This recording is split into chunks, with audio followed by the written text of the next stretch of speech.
Hey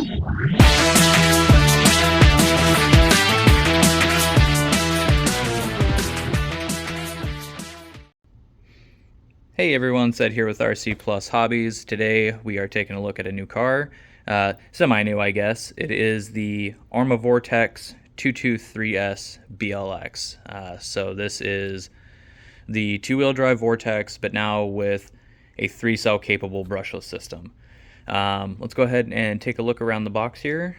There's the front of it there with that new yellow and black design. Flip this guy over. There is a look at it without the body on it. Talking about the hidden retention system. No more cotter pins on the top. It's all kind of hidden underneath the body. That dynamic stability control. When you have it off, you just got to drive it. When you turn it up, there's a low, a medium, and a high setting.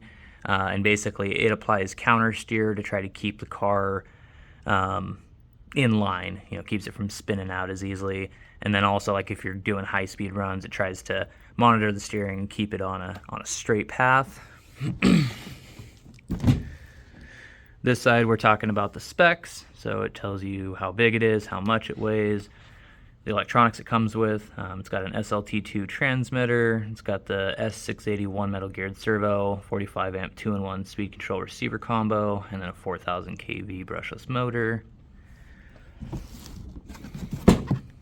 On this panel, it's just more close-ups of the shocks, the dirt runner and Qatar tires that it comes with, wheelie bar out the back, bottom mount battery tray,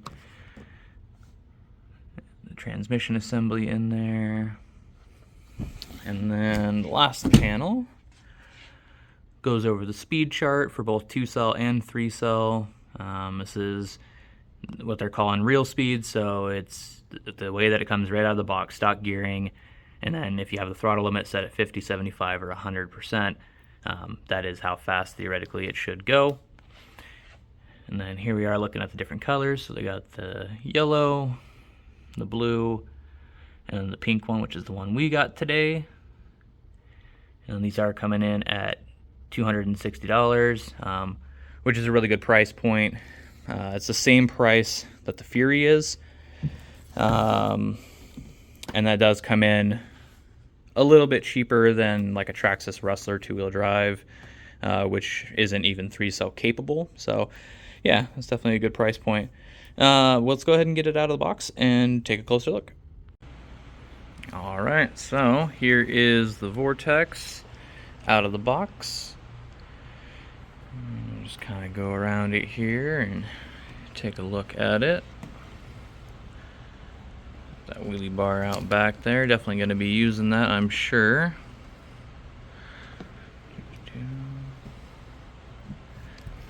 Always liked the Vortex. I do have one of the 4-wheel drive previous generation BLX Vortex models, which had the, what was it, like a 3100 kV motor and the 130 amp speed control. And that thing was a lot of fun.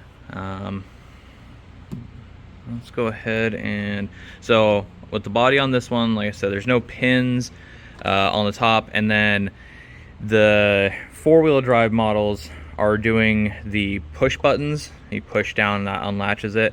On the 2 wheels, they're retained underneath, still using a pin, but it works a little bit differently. So hiding down in here, it's a little hard to see.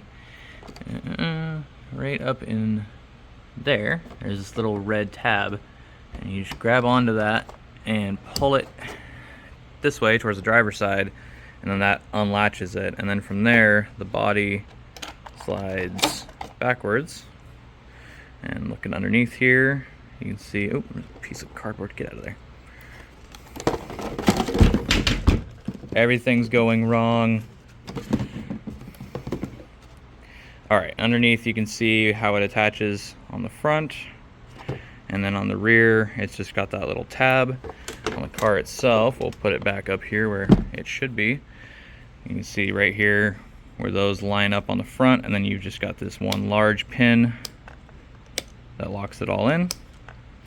And then on the back you've got it right here where that tab slots in and just kind of holds it in place there.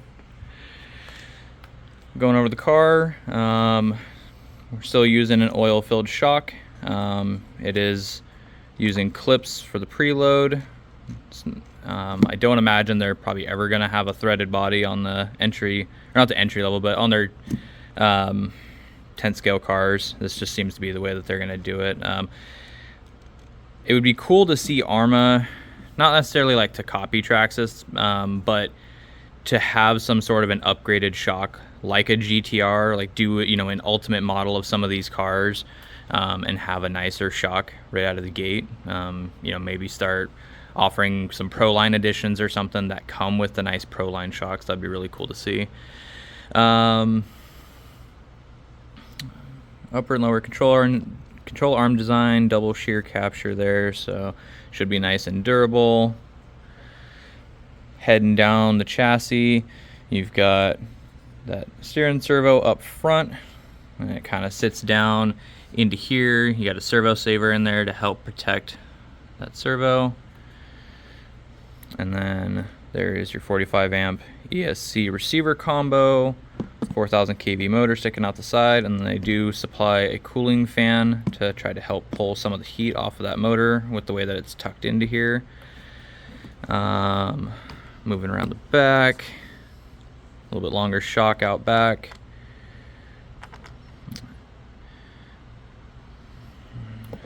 And then flip it over here, you can see that bottom load battery design.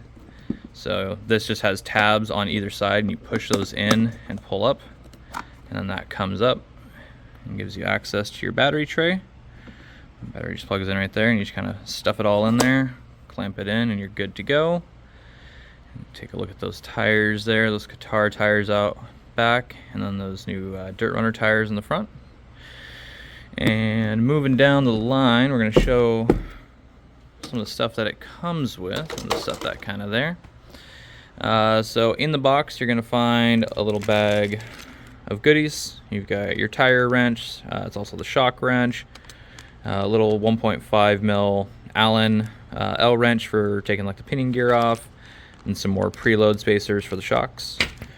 All of the cars do come with this little guy.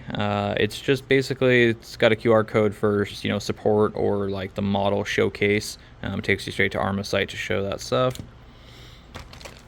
Actual handled tools, which is pretty nice. These are the common ones you're going to be using, 2 mil and 2.5 millimeter.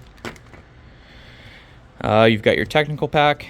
So this one here, when we open it up, it's like unfolding a map. I don't know how many people are actually old enough to remember doing that. So this side, it gives you the exploded view of the car, so all the parts are just blown out so you can see everything. That way if you break anything, you know, you can reference to it and be like, oh, I need an upper control arm, it's 330752, and then you come in here and we go over to the wall and grab it off the wall for you. Of course we don't have every part, but we do have a pretty good amount of the parts for this car. And then on the other side, let's see, it just kind of goes over some how-to stuff, tightening your slipper clutch assembly, you know, and how it kind of disassembles here. And this side is talking about if you know, I think it's, let's see, I didn't go over this beforehand, I apologize, but basically it's just showing how to change like the pinion gear on this one, and then how to kind of set everything properly. Moving over here, you're going to have the actual manual for the car, which is going to go over how to turn it on and just basically how everything functions. Comes in a bunch of different languages. Shows you how the DSC system works. Always good to familiarize yourself with the car. Comes with this guy, which is pretty new. I don't know that I've seen this in all of the cars, but it's just, you can save 15%. When you use this, it shows you the ways you can upgrade like your charger, your battery, your controller, and your transmitter here is that SLT2 transmitter. One thing I noticed that was kind of neat is it has a sticker on the top that correlates to the model and the color that this one came in, which is kind of a neat little, you know, touch of personalization to match it to the car. I don't think I've seen that before. And then they do supply you with your Arrma brand batteries. So yeah, that is a look at all of the goodies it comes with and the car itself. I'm going to go ahead and get some batteries charged. We'll take it out in the alley and do some speed runs. Really quick, one thing I wanted to point out. I don't know if they've always done this when they have the DSC system, and it's something I just noticed, but it's kind of neat to know. When you turn it on, it beeps to let you know what DSC mode it is right out the gate. And so, you know, the way that you can change the mode is you turn the steering wheel. Sorry, I'm trying to do this all one-handed. Turn the steering wheel all the way to the right, and then press the power button. And it changes the beeps to let you know what setting it's in. So that would be what, medium. That's high intervention, and then that's off. And so now when we turn it off, there we go. When I turn it back on, it should only beep one time to let me know that it's off. Yep. So yeah, that's kind of neat to know. You know, if you're not 100% sure what mode you have it in, when you first turn the controller on, it will let you know what level of DSC is turned or activated. So yeah, kind of neat. All right, out in the alleyway, we're gonna go ahead and do some speed runs. We got it set on 50% and with a 2-cell LiPo.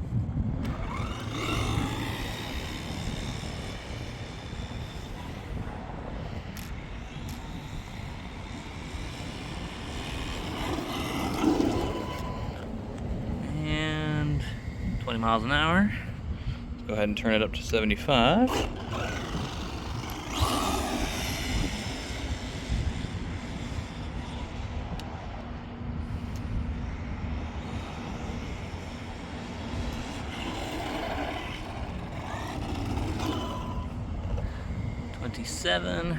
And 100% on 2-cell.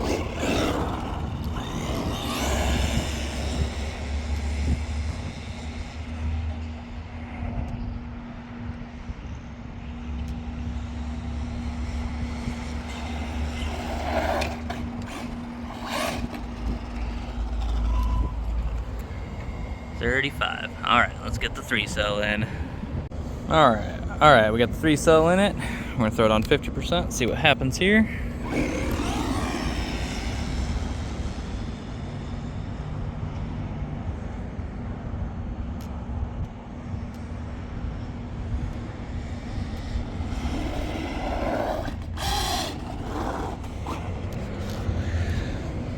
It's like 31. We can go to 75%.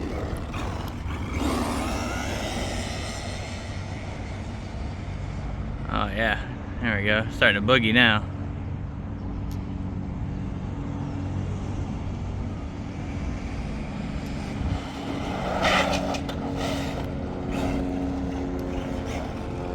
What we got now? 41. All right, let's go ahead and throw it on 100%.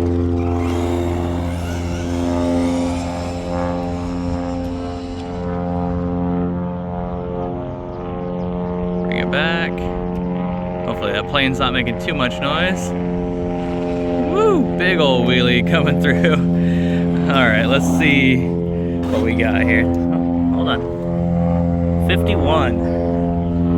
Alright, it's definitely fast. Just kind of mess around a little bit.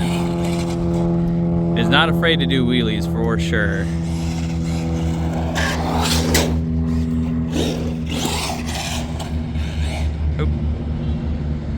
Sorry about that. I was looking down. Had a bug attacking me.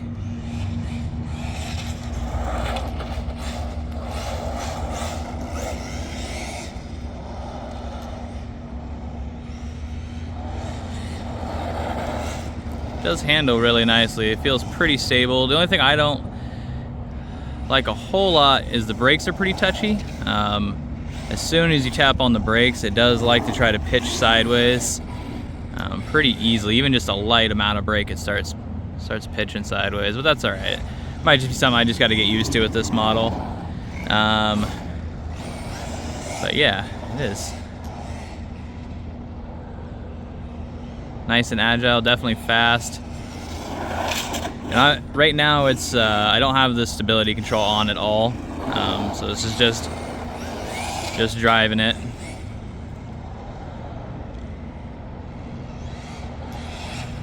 A little wheelie hop there.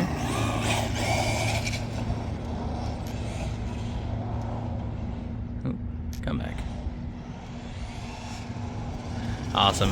Yeah, this is definitely a fun one, guys. Nice and fast. Handles really good. Let me turn the stability control on here and see. Let's just go all the way to maximum and see how it changes it.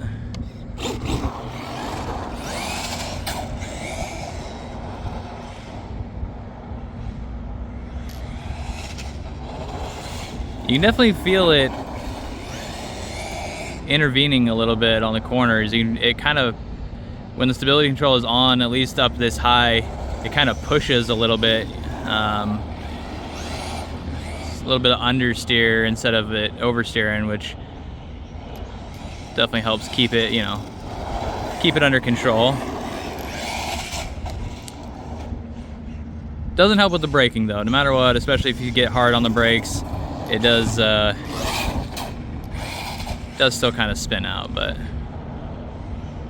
yeah, this will be a nice fun one for a lot of people. I think most people would get a kick out of this one. All right, I'm gonna take it back inside and we'll kind of get final impressions.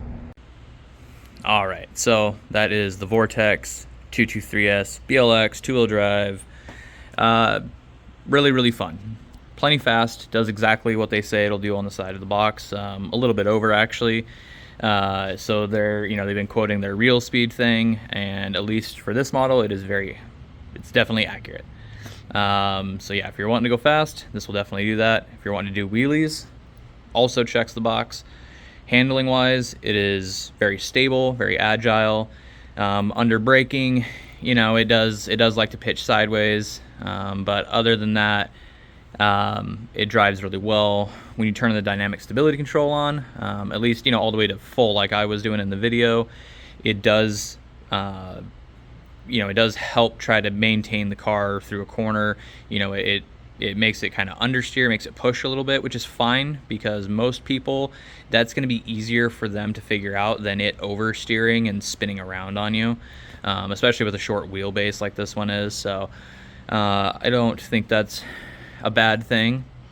Durability wise, I didn't get it on camera, but I did take a tumble in the alleyway when I was on the 3S on 100%. It probably tumbled from tire to tire, better part of 40 feet, just cartwheeled down the alleyway, and I didn't break anything, so definitely a good testament to strength in that scenario. But yeah, for most people, I think this would be a really good option, just kind of all around. And that's always been the Vorteks. It's been a good all around. And it's competitive too. The Traxxas Rustler 2-wheel drive, they don't even make a brushless, they don't make a 3-cell brushless version anymore. The VXL one is gone, and all they have is their BL2S, which I think is $270, and so this one for $260, you're coming in a little bit under with more powerful electronics. So I think it's definitely a good price point. But yeah, I appreciate you guys watching. As always, like, comment, and subscribe, and we will see you on the next one.